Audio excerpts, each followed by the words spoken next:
how to use the Wi-Fi 6 protocol in your Android device. So hey guys, welcome to this tutorial. In this tutorial I'll be guiding you through the steps on how you can enable Wi-Fi 6 in your Android device.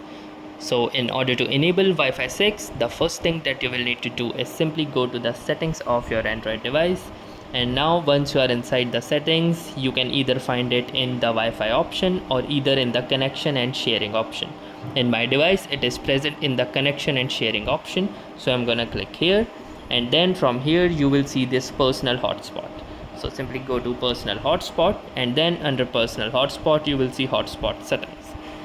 So simply click onto hotspot settings, and under here you will see this last toggle that says use Wi-Fi 6. The Wi-Fi 6 protocol provides a faster connection. Hotspot using Wi-Fi 6 may not be found by some older device models.